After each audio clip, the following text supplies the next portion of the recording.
ಅಜಯ್, ಬಹುತೇಕ ಪ್ರಜ್ವಲ್ ರೇವಣ್ಣ ಬೆಂಗಳೂರಲ್ಲಿ ವಿಮಾನದಿಂದ ಇಳಿದ ತಕ್ಷಣ ಅವ್ರನ್ನ ಬಂಧನ ಮಾಡ್ತಾರೆ.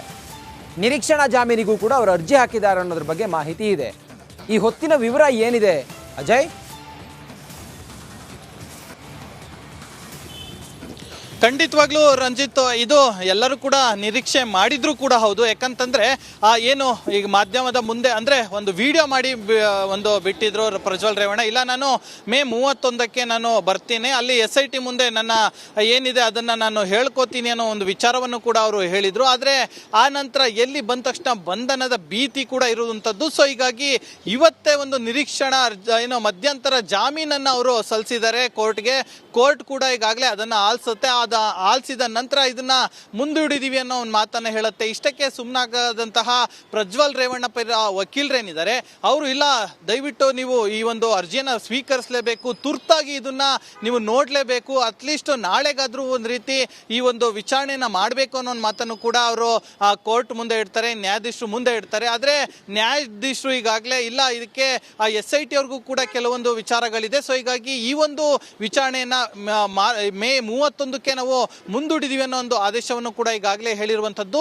ಒಟ್ಟಲ್ಲಿ ಸ್ಪಷ್ಟವಾಗಿರುವಂತದ್ದು ರಂಜಿತ್, ಈಗ ಏನು ಪ್ರಜ್ವಲ್ ರೇವಣ್ಣ ಅವರಿಗೆ ಬಂಧನ ಭೀತಿ ಇನ್ನೂ ಕೂಡ ಇರುವಂತದ್ದು. ಸೊ ಹೀಗಾಗಿ ಮೇ 31ರವರೆಗೂ ಕೂಡ ಅವರಿಗೆ ಜಾಮೀನು ಸಿಗೋದಿಲ್ಲ. ಅವತ್ತು ಕೂಡ ವಿಚಾರಣೆ ಆದ್ರೂ ಕೂಡ ಬಹುತೇಕ ಅವರಿಗೆ ಹಿನ್ನಡೆ ಆಗುವಂತ ಸಾಧ್ಯತೆಗಳು ಕೂಡ ಹೆಚ್ಚಿರುವಂತದ್ದು. ಇನ್ನು ಪ್ರಜ್ವಲ್ ರೇವಣ್ಣ ಬರ್ತಾರ ಅನ್ನೋದು ಇನ್ನೂ ಕೂಡ ಒಂದು ಪ್ರಶ್ನೆಯಾಗಿ ಉಳ್ಕೊಳ್ಳುತ್ತೆ. ಯಾಕೆ ಅಂತ ಕೇಳೋದಾದ್ರೆ, ಈ ಹಿಂದೆನೂ ಕೂಡ ನಾನು ಬರ್ತೀನಿ SIT ಮುಂದೆ ಏನು 7 ದಿನ ಟೈಮ್ ಕೇಳಿದ್ರು, ಆ ನಂತರ ನಾನು ಡಿಪ್ರೆಷನ್ಗೆ ಹೋಗಿದೆ, ಅದು ಇದು ಅನ್ನೋ ಒಂದು ಮಾತನ್ನು ಕೂಡ ಅವರು ಹೇಳಿದ್ದನ್ನು ಕೂಡ ನಾವು ನೋಡಿರುವಂಥದ್ದು. ಸೊ ಹೀಗಾಗಿ ಜಾಮೀನು ಸಿಕ್ಕಿಲ್ಲ, ಇದು ಸ್ಪಷ್ಟವಾಗಿರುವಂಥದ್ದು. ಇವತ್ತು ಜಾಮೀನು ಅವರು ಸಲ್ಲಿಸಿದಂತಹ ಮಧ್ಯಂತರ ಜಾಮೀನು ಸಿಕ್ಕಿಲ್ಲ.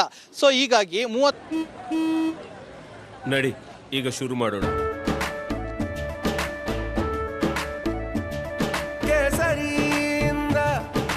ಮನೋಲ್ಲಾಸ ಮನಸ್ಸು ಮತ್ತೇರಿ ಕುಣಿದಾಡಿದೆ ನೋಡು, ಮನಸ್ಸು ಮತ್ತೇರಿ ಕುಣಿದಾಡಿದೆ ನೋಡು.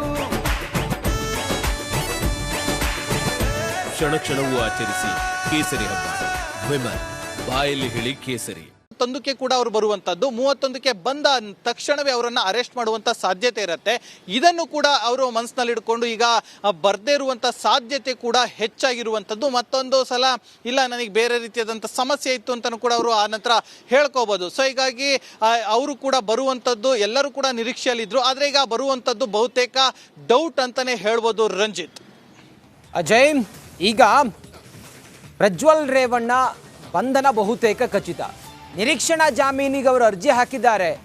ಏನಾದರೂ ಸಾಧ್ಯತೆ ಇದೆಯಾ ಜಾಮೀನು ಅಜಯ್?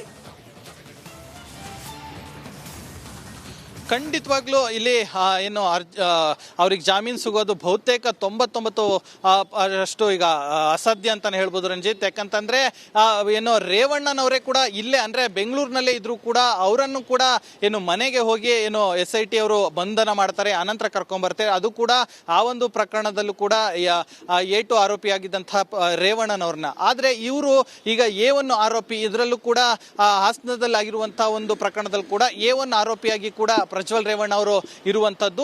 ಕೂಡ ಬಹುತೇಕ ಡೌಟ್ ಅಂತಾನೆ ಹೇಳ್ಬೋದು. ಯಾಕಂದ್ರೆ ಈಗಲೂ ಕೂಡ ಅವರು ತುರ್ತಾಗಿ ಜಾಮೀನು ಅರ್ಜಿನ ವಿಚಾರಣೆ ಮಾಡಬೇಕು ಅಂತ ಹೇಳಿ ಕೋರ್ಟ್ ಮುಂದೆ ಮನವಿಯನ್ನ ಮಾಡಿದ್ರು. ಯಾರು? ಪ್ರಜ್ವಲ್ ರೇವಣ್ಣ ಪರ ವಕೀಲರಾದಂತ ಅರುಣ್ ಅವರು. ಇಲ್ಲ, ತುರ್ತಾಗಿ ನೀವು ಒಂದ್ ರೀತಿ ಅರ್ಜಿಯನ್ನ ವಿಚಾರಣೆ ಮಾಡಿ ಅಂತ ಕೋರ್ಟ್ ಮುಂದೆ ಮನವಿ ಮಾಡಿದ್ರು, ಕೇಳ್ಕೊಂಡ್ರು. ಆದ್ರೆ ಕೋರ್ಟ್ ಇಲ್ಲ, ಇದಕ್ಕೂ SITಗೂ ಕೂಡ ಕೆಲವೊಂದು ಏನು ಕಾಲಕೋಶ ಬೇಕಾಗತ್ತೆ. ಸೊ ಹೀಗಾಗಿ ತುರ್ತಾಗಿ ಅಂದ್ರೆ ಆಗೋದಿಲ್ಲ ಅಂತ ಕೇಳ್ತಾರೆ. ಸೊ ಆ ನಾಳೆನಾದ್ರು ಮಾಡಿ ಅಂತ ಅವರು ಮನವಿಯನ್ನ ಮಾಡ್ತಾರೆ. ಅವಾಗ ಇಲ್ಲ, ನಾಳೆನೂ ಆಗೋದಿಲ್ಲ, ನೀವು ಮೇ 31ಕ್ಕೆ ನೀವು ಬನ್ನಿ ಅಂತೇಳಿ ಆವತ್ತು ಮೇ 31ಕ್ಕೆ ಈಗಾಗಲೇ ವಿಚಾರಣೆಯನ್ನು ಸಹ ಮುಂದೂಡಿರುವಂತದ್ದು. ಬೇಲ್ ಅರ್ಜಿಯ ವಿಚಾರಣೆ ಈಗ ಪ್ರಜ್ವಲ್ ರೇವಣ್ಣ ಬರುವಂತದ್ದು ಕೂಡ ಅಂದ್ರೆ 31ಕ್ಕೆ ಅಂತಾನೆ ಕೂಡ ಅವರು ಕೂಡ ಹೇಳಿರುವಂತದ್ದು. ಸೊ ಹೀಗಾಗಿ ಅವತ್ತು ಕೂಡ ಬೇಲ್ ಅರ್ಜಿ ಇರುವಂತದ್ದು. ಈಗ ಬೇಲ್ ಅರ್ಜಿ ಆದ್ರೂ ಕೂಡ ಒಂದು 12 ಗಂಟೆ ಮೇಲೆ ಅಥವಾ 2 ಗಂಟೆ ಮೇಲೆ ಆಗುವಂತ ಸಾಧ್ಯತೆಗಳು ಹೆಚ್ಚಾಗಿರುವಂತದ್ದು. ಆದ್ರೆ ಪ್ರಜ್ವಲ್ ರೇವಣ್ಣ ಬಂದ ತಕ್ಷಣವೇ ಅವರನ್ನ ಬಹುತೇಕ ಬಂಧಿಸುವಂತ ನಿಮ್ಮೆಲ್ಲ ಮಾಹಿತಿಗಾಗಿ. ನಾಪತ್ತೆಯಾಗಿರೋ ಪ್ರಜ್ವಲ್ ರೇವಣ್ಣ ದುಬೈನಲ್ಲಿದ್ದಾರಾ? ಎಲ್ಲಿದ್ದಾರೆ ಪ್ರಜ್ವಲ್ ರೇವಣ್ಣ? ಪ್ರಜ್ವಲ್ ರೇವಣ್ಣ ದುಬೈನಲ್ಲಿ ಇರುವ ಮಾಹಿತಿ ಈಗ ಸಿಕ್ಕಿದೆ. ದುಬೈನಲ್ಲಿ 1 ತಿಂಗಳಿನಿಂದ ಪ್ರಜ್ವಲ್ ರೇವಣ್ಣ ವಾಸ ಇದ್ದಾರೆ ಅನ್ನೋದ್ರ ಬಗ್ಗೆ ಈಗ ಮಾಹಿತಿ ಲಭ್ಯ ಆಗಿದೆ. ಪ್ರತಿ ಹಂತದಲ್ಲಿಯೂ ಪ್ರಜ್ವಲ್ ಜೊತೆಗಿರುವ ಹಾಸನದ ಹುಡುಗರು ದುಬೈನ ನೋಡಿ ಎಲ್ಲಿದ್ದಾರೆ ಅಂತ ಹೇಳಿ ಬಂದಾಗ ಪ್ರಜ್ವಲ್ ರೇವಣ್ಣ ದುಬೈನಲ್ಲಿದ್ದಾರೆ ಅನ್ನೋದ್ರ ಬಗ್ಗೆ ಮಾಹಿತಿ ಸಿಕ್ಕಿದೆ. ಅವ್ರ ಜೊತೆಗೆ ಒಂದಿಷ್ಟು ಜನ ಹುಡುಗರು ಕೂಡ ಇದ್ದಾರೆ ಅನ್ನೋದು ಈಗ ಮಾಹಿತಿ ಲಭ್ಯ ಆಗಿದೆ. ನೋಡಿ, ನಾಪತ್ತೆಯಾಗಿರುವ ಪ್ರಜ್ವಲ್ಗೋಸ್ಕರ ಎಲ್ಲರೂ ಕಾಯ್ತಾ ಇದ್ದಾರೆ, ಯಾವಾಗ ಬರ್ತಾರೆ ಅಂತೇಳಿ. SIT ಅಧಿಕಾರಿಗಳಂತೂ ಕಣ್ಣಿಗೆ ಎಣ್ಣೆ ಬಿಟ್ಕೊಂಡು ಕಾಯ್ತಾ ಇದ್ದಾರೆ ಮತ್ತು ಅವರನ್ನು ಹುಡುಕುವ ಕಾರ್ಯಾಚರಣೆಯು ಕೂಡ ಜೋರಾಗಿ ನಡೀತಾ ಇದೆ. ಅವರ ಪಾಸ್ಪೋರ್ಟನ್ನು ರದ್ದು ಮಾಡ್ತೀವಿ ಅನ್ನುವ ವಿಚಾರ ಗೊತ್ತಾದ ತಕ್ಷಣ ಅವರು ಬರೋದಾಗಿ ಒಪ್ಕೊಂಡಿದ್ದಾರೆ, ವಿಡಿಯೋ ಮೂಲಕ ಹೇಳ್ಕೊಂಡಿದ್ದಾರೆ. ದುಬೈನಲ್ಲಿದ್ದಾರೆ ಅನ್ನೋದ್ರ ಬಗ್ಗೆ ಈಗ ಮಾಹಿತಿ ಸಿಕ್ಕಿದೆ.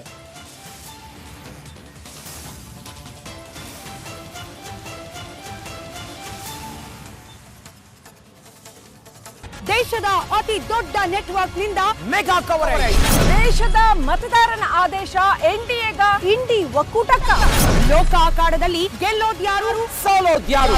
ಕರುನಾಡಿನ 28 ಕ್ಷೇತ್ರಗಳ ನಿಖರ ಫಲಿತಾಂಶ.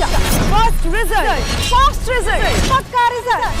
Number 1 election team, number 1 network, number 1 coverage.